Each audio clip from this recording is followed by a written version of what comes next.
Hi hello dear friend, কি খবর সবার? আপনাদের মাঝে আজকে আমি সব থেকে সব গুরুত্বপূর্ণ ভিডিও নিয়ে আসি। সব থেকে গুরুত্বপূর্ণ ভিডিও নিয়ে আসি। ভিডিওটা আজকের টপিকটা যেতেছে আমরা কেন এই পৃথিবীতে আসি। আমরা কিন্তু অনেকেই জানি না তা আমরা কেন এই পৃথিবীতে আসি। আমি আজকে বেশ কটা উদাহরণ দিব। নাম্বার ওয়ান, আমাদের ইসলাম ধর্মে যেটা রয়েছে সেটা বলবো।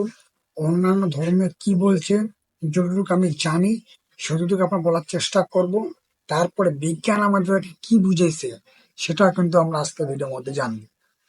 যে আমি প্রথমে আপনাকে বলে রাখি যে এই ভিডিওটা কেউ সিরিয়াস ভাবে নিবেন না। এটিকে আমার যদি জ্ঞান আছে, আমি যদি জানি সেটুকু আপনাকে বলবো। এখন যার জন্ম যেটা লেখা আছে তারা সেটা পড়বেন, জানবেন।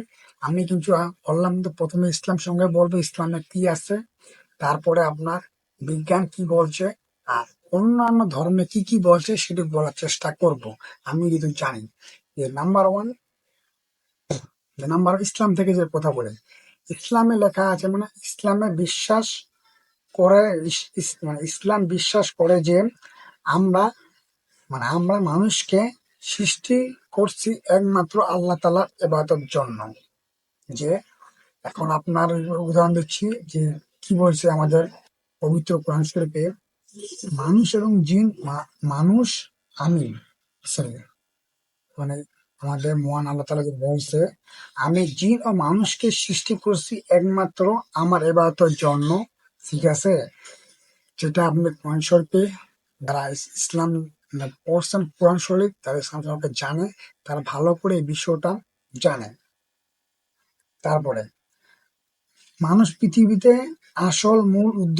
মানুষ পৃথিবীতে আসার মূল উদ্দেশ্য হলো আল্লাহকে চেনা, তার আদর্শ মানে চলা, অন্যায় পথে অন্যায় পথে চলা, অন্যায় পথে না চলে ন্যায় পথে চলা এবং পরীক্ষা দেওয়া।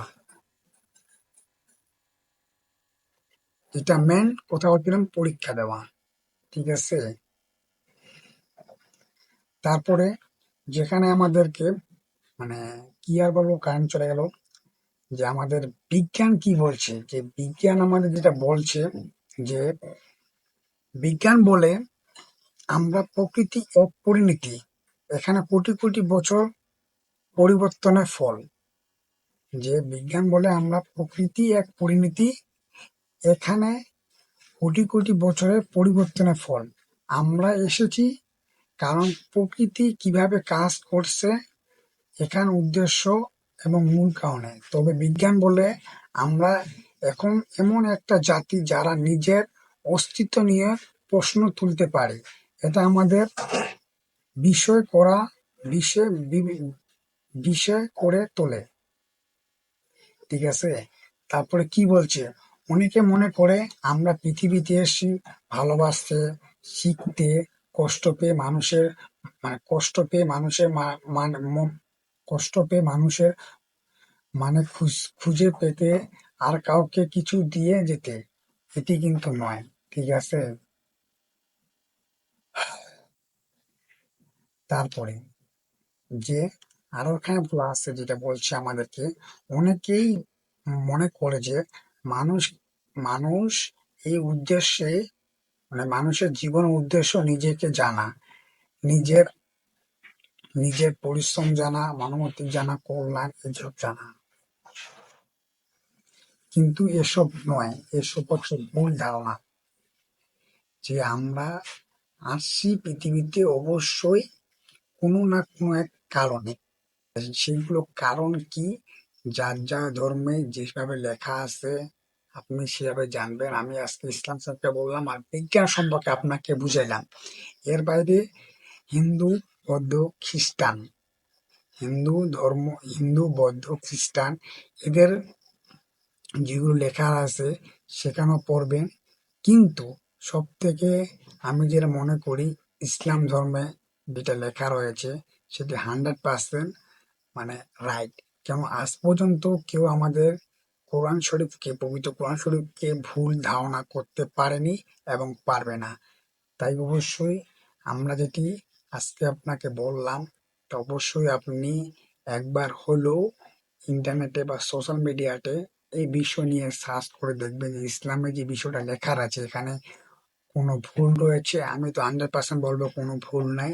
যদিও আপনার কারো মনে হয়ে থাকে, মানে সব ধর্মে কিন্তু দেখেন সবাই মানে কিছু না কিছু ইবাদত করতেছে, কেউ কাউকে না কাউকে ইবাদত করতেছে, কিন্তু আমরা মানুষ মানুষকে ইবাদত কেন করব?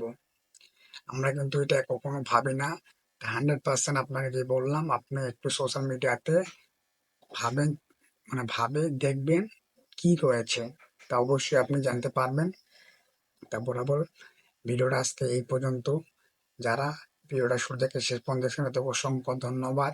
ভিডিওটা বেশি বেশি করে শেয়ার করবেন, যারা নতুন তারা অবশ্যই সাবস্ক্রাইব করে চ্যানেল পাশে থাকবেন, যারা আগে থেকে সাবস্ক্রাইব করা আছে তাদের তো কোনো কাজে নেই, তাদের কাজ একটাই, আপনি বেশি বেশি করে লাইক শেয়ার করে কমেন্ট করবেন যে আপনি আমার ভিডিও দেখে কেমন, মানে কেমন প্রকাশিত হইতেছেন। ঠিক আছে, তা আজকে এখান থেকে বিদায় নিচ্ছি। সব ভালো থাকুন, সুস্থ থাকুন। আসসালামু আলাইকুম।